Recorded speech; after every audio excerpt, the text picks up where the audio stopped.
एक बार फिर से आप सभी YouTube दर्शकों का आपके अपने स्टडी मेंटर YouTube चैनल पर हार्दिक स्वागत है। आज हम आपके सामने जो वीडियो प्रस्तुत करने जा रहे हैं, यह वीडियो RSCERT उदयपुर द्वारा संचालित कक्षा 2 के विद्यार्थियों हेतु हिंदी की पुस्तक है। जिस हिंदी की पुस्तक का नाम है वह है नन्हे कदम भाग 2। इसका पाठ नंबर 9 आपके सामने इस वीडियो के माध्यम से प्रस्तुत कर रहे हैं। इससे पहले हमने इसके 8 जो पाठ हैं वो पूरे कर लिए हैं, वो आप प्लेलिस्ट में जाकर देख सकते हो। ये कक्षा 2 के विद्यार्थियों के लिए काफ़ी इम्पोर्टेंट पुस्तक है। कक्षा 2 के जो विद्यार्थी हैं उनके लिए यह वीडियो काफ़ी फ़ायदेमंद होने वाला है। अगर आप को वीडियो पसंद आए तो वीडियो को लाइक शेयर करना, और चैनल को सब्सक्राइब नहीं किया है तो चैनल को सब्सक्राइब ज़रूर कर लेना। इसमें हम आज बात करने वाले हैं किसान की चतुराई। ये एक बहुत ही मज़ेदार कहानी है और इसमें हम देखेंगे कि किसान जो है वो किस प्रकार चतुर होता है, उसने कौन सी चतुराई की जिसके कारण ये कहानी जो है वो हमें अच्छी लगी। वीडियो पर अंत तक बने रहना है। और किसान कौन होता है, किसान का क्या काम होता है। जिस प्रकार आप पढ़ते हो तो आप कौन हो, आप विद्यार्थी हो। तो विद्यार्थी का काम होता है विद्या ग्रहण करना, ज्ञान ग्रहण करना। मतलब आप पढ़ना लिखना सीखते हो तो आप क्या हो, विद्यार्थी हो। उसी प्रकार किसान कौन होता है, तो किसान वो होता है जो खेती करता है, अनाज पैदा करता है, वो किसान होता है। तो खेत में काम करने वाला किसान होता है, और विद्यालय जाने वाला या पढ़ने वाला कौन होता है, छात्र होता है। तो इसमें सबसे पहले हम बात करते हैं, किसान अपना खेत जोत रहा था। तो किसान का क्या काम है, खेत जोतने का। तो किसान जो था वो अपना खेत जोत रहा था। अचानक कहीं से वहाँ एक भालू आ गया। ये देखो, किसान तो अपने काम में लगा हुआ था, खेत जोत रहा था। अचानक ही वहाँ पर एक भालू आ जाता है। भालू किसान को मारने झपटा। तो भालू का काम ही क्या है, शिकार करना। तो उसने देखा कि किसान अकेला है, क्यों न आज इसका शिकार किया जाए, और वो किसान पर झपटा। किसान ने कहा, मुझे क्यों मारते हो। किसान ने पूछ लिया भालू से कि तुम मुझे क्यों मारना चाहते हो। फसल आने दो, जो कहोगे वही खिलाऊंगा। मतलब किसान ने भालू से कहा कि तुम्हें मुझे मारने से क्या मिलेगा तुमको, एक बार ये फसल जो है ये पैदा हो जाने दो, उसके बाद में तुम्हारी जैसी इच्छा होगी वैसी पार्टी मैं तुम्हें दूंगा। तो किसान ने कहा कि तुम्हें मैं बाद में बहुत अच्छी पार्टी दूंगा। भालू ने कहा, जमीन के ऊपर की फसल मेरी और नीचे की फसल तुम्हारी। तो भालू ने क्या शर्त रखी किसान के सामने, कि मैं तुझे तभी छोड़ूंगा जब तुम मेरी एक शर्त मानोगे। तो किसान ने कहा कि ज़रूर, अगर मुझे ज़िंदा रहना है तो मुझे आपकी हर बात माननी पड़ेगी। तो भालू ने किसान के सामने क्या शर्त रखी, कि जो भी फसल तुम बो रहे हो उसमें ऊपर का हिस्सा तो मेरा रहेगा, मतलब मैं उसको काम में लूँगा, और ज़मीन के अंदर जो हिस्सा है वो तेरा रहेगा, वो तू काम में ले लेना। तो भालू चतुर था, मगर किसान भी उससे कम चतुर नहीं था। किसान ने क्या किया, आलू बो दिए। तो आलू ये बताओ, ज़मीन के अंदर, ज़मीन के नीचे उगते हैं या ऊपर उगते हैं। आपने देखे होंगे आलू कहाँ पर उत्पन्न होते हैं, ये ज़मीन के अंदर मिट्टी में लगते हैं। तो किसान ने क्या किया, आलू बो दिए। फसल आई तो भालू को पत्ते खाने को मिले, ऊपर तो सिर्फ पत्ते ही होते हैं आलू के। भालू इससे गुस्सा हो गया, चिढ़ गया। अगली बार भालू ने किसान से कहा कि अब की बार भी मैं शर्त रखूंगा, और कहा, देखो इस बार हम उल्टा करेंगे। जमीन के नीचे की फसल तो मेरी होगी, और जमीन के ऊपर जो कुछ भी लगेगा वो तुम्हारा होगा। भालू ने सोचा कि इसने आलू बोए हैं तो अगली बार भी ये आलू ही बोएगा, और वो जमीन के अंदर नीचे मिट्टी में उत्पन्न हुए थे, ऊपर तो केवल घास ही घास था।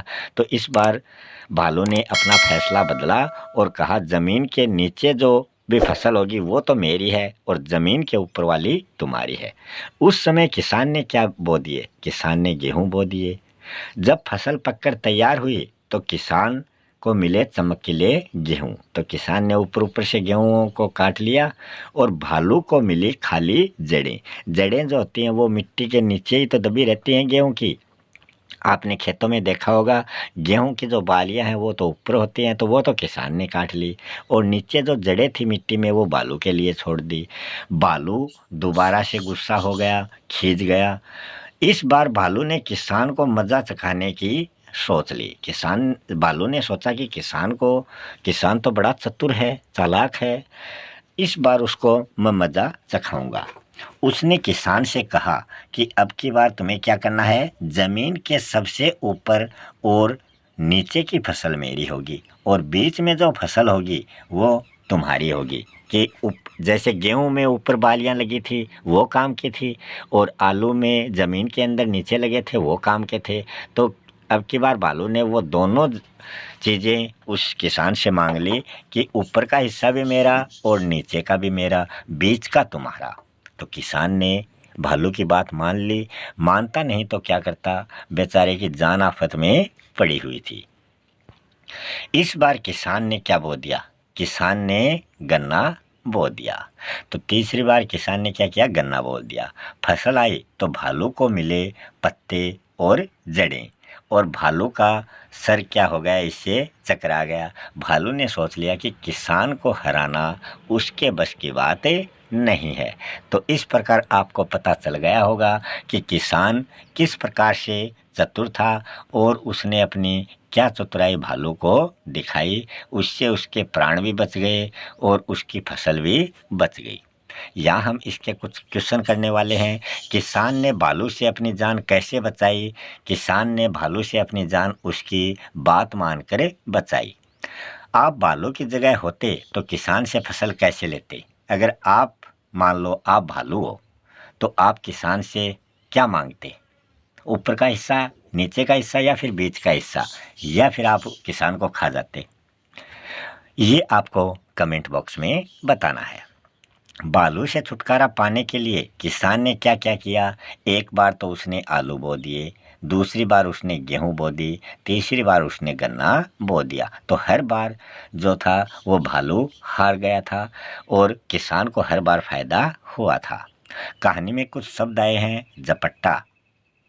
तो झपट्टा का अर्थ है, झपटा मतलब छीना, अचानक मतलब एकदम, खींचकर मतलब खींचना या चिढ़ना। तो ऊपर लिखे शब्दों से आपको वाक्य बनाने हैं। जैसे राम ने श्याम से बैग छीना, शेर को देखते ही एकदम से उसके प्राण निकल गए, राधा ने सीता को चिढ़ाकर कहा, या कुछ भी उसने कहा वो बात आपको लिखनी है। किससे क्या बनता है वो आपको कड़ी मिलानी है। तो गेहूं से पहले तो आटा बनता है, उसके बाद में रोटी बनती है। सरसों से पहले क्या, तेल निकलता है और तेल से पकवान बनते हैं। चने से पहले क्या निकलता है, चने का आटा क्या कहलाता है आपको बताना है, और उससे क्या बनता है ये भी आपको बताना है। दूध से दही बनता है, दही से मक्खन निकलता है। तो ऐसे आपको इनको लिखना है। भालू की तीनों शर्त जो है वो क्रम से आपको लिखनी है, ऊपर नीचे। तो सबसे पहले ज़मीन के भालू ने ऊपर की मांगी या नीचे की? तो सबसे पहले ज़मीन के नीचे की फसल मेरी और ऊपर की तुम्हारी। तो ये भालू ने पहली शर्त रखी। दूसरी शर्त में भालू ने क्या कहा, ज़मीन के ऊपर की फसल तो मेरी और नीचे की फसल जो है वो किसान की। तीसरी बात क्या थी, तीसरी शर्त थी, ज़मीन के ऊपर और नीचे की फसल तो मेरी, किसने कहा, भालू ने, और बीच की तुम्हारी। तो तुम्हारी किसके लिए आया है, तुम्हारी शब्द जो है ये किसान के लिए आया है, ये एक सर्वनाम शब्द है। क्या ऊपर क्या नीचे, यहाँ देख के बताओ। गन्ना ऊपर उगता है और आलू नीचे। तो पहली शर्त में तो भालू ने ये मांग लिया ऊपर वाला हिस्सा, और तीसरी शर्त में भालू ने ये मांग लिया नीचे का हिस्सा और ऊपर का हिस्सा, तो बीच का ये गन्ना था ये किसान को मिल गया। पहली शर्त में किसान को आलू मिल गए। और यहाँ चित्र देखना है और आपको बताना है कि ये क्या काम कर रहे हैं। जब आपको भूख लगती है तो आप क्या काम करते हैं ये आपको बताना है। खाने से पहले हाथ क्यों धोने चाहिए ये भी आपको बताना है, क्योंकि अगर गंदे हाथों से खाना खाएंगे तो हम बीमार पड़ जाएंगे। फिर जो चित्र में आपको दिख रहा है उसके नाम आपको लिखने हैं। सबसे पहले क्या है, सड़क, तो सड़क आपको लिखना है। फिर क्या दिख रहा है, ऊँट, तो ऊँट आपको लिखना है। फिर आपको क्या दिख रहा है, गाय। फिर आपको टमाटर। इस प्रकार इनके नाम लिखने हैं। मटका, घड़ी, आम, केला, ये सभी नाम आपको लिखने हैं। पेंसिल से विद्यालय का चित्र आपको यहाँ बनाना है कि आपका जो स्कूल है, विद्यालय, वो कैसा है।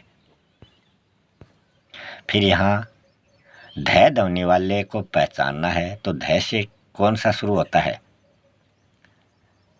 कुकर कैसे शुरू होता है, गोटा ग से शुरू होता है, द से नहीं होता। धनुष द से होता है, तो इस पर टिक करना है।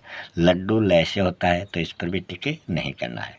यहाँ ध लिखना सिखाया गया है, किस प्रकार आप इसको लिख सकते हो। और यहाँ ध के अलग अलग मात्राएं लगाई हुई हैं। यहाँ मिलाकर आपको पढ़ना है। धोना, धोना हो गया, तो ऐसे मिलाकर आपको पढ़ने हैं। तो इस प्रकार से आज का वीडियो यहीं समाप्त होता है। आपको वीडियो कैसा लगा ज़रूर बताएं और अपने कमेंट जो हैं उसके माध्यम से भी हमें अपने सुझाव ज़रूर भेजें। चैनल को सब्सक्राइब करना ना भूलें। मिलते हैं अगले वीडियो में एक नए टॉपिक के साथ। तब तक के लिए आप सभी दर्शकों का बहुत बहुत धन्यवाद।